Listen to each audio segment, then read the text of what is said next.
Hello everyone, today our group will be talking about colonial Indian wars. Our group is 4 members.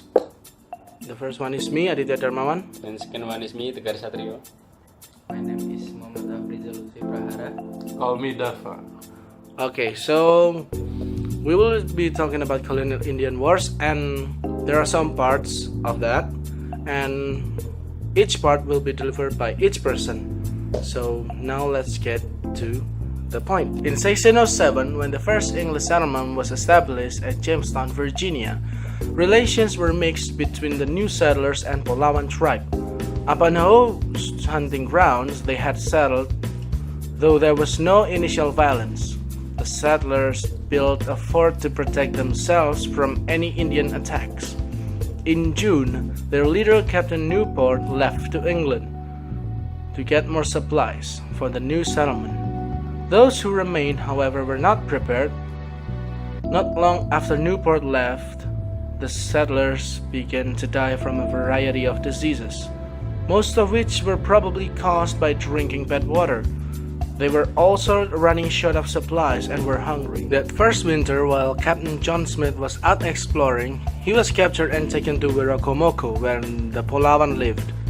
There he and the Polawan chief Bahunasako conversed and came in an understanding.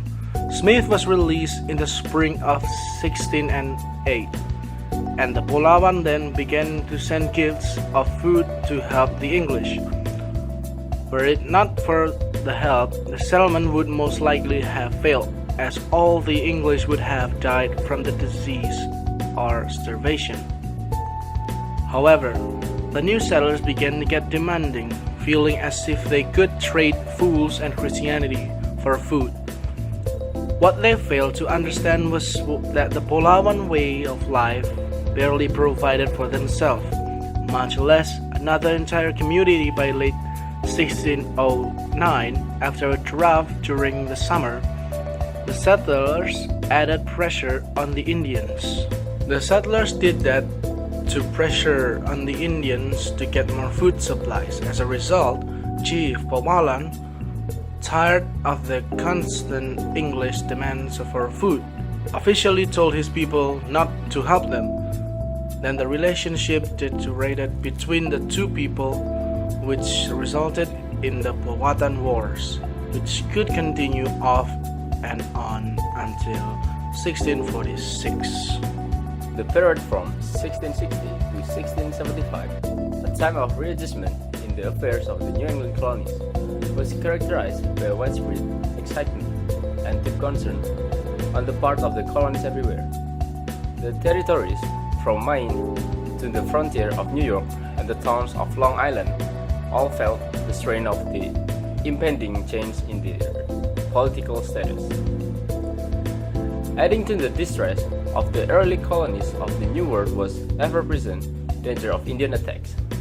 The stretches of unoccupied land between the colonies were hunting grounds of the Narragansett of eastern Connecticut and western Rhode Island. The Pequot of Connecticut, the Wampanoag of Plymouth and its neighborhood, the Pennacook of New Hampshire, and the Abenaki tribes of Maine. In 1673, New England's chief danger was always from the Indians.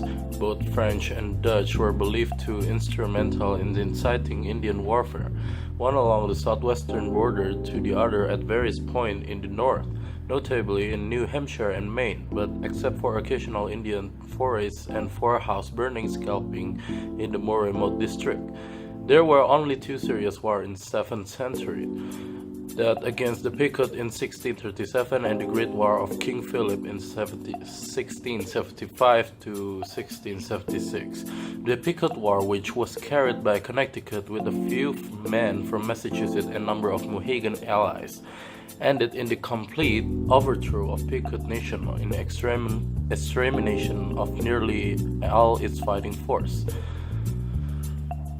And it was a success attack by Captain John Mason of the Pequot Fort near Groton, and was brought to end Battle of Fairfield Swamp on July 13, where the surviving Pequot made their last stand. Sussex, the Pequot chief Lane was murdered by the Mohawk, among whom had sought refuge, and during the year that followed, wandering members of the tribe, whenever found, were slain by their enemies.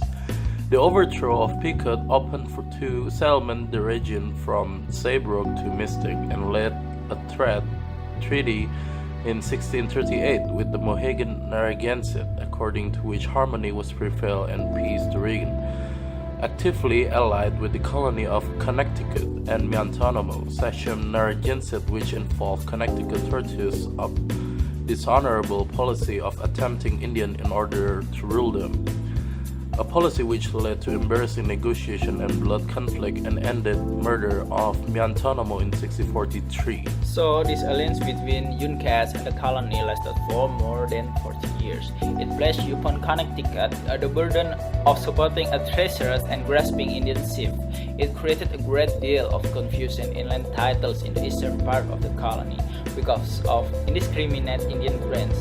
It started the famous Mohegan controversy, which agitated the colony and England also, and was not finally settled until 1773, or 130 years later, and it was in part at least a cause of King Philip's War, because of the colony's support of the Mohegan against their traditional enemies, the Narragansett and Niantic. Yeah, yeah, yeah, yeah, yeah. Woo!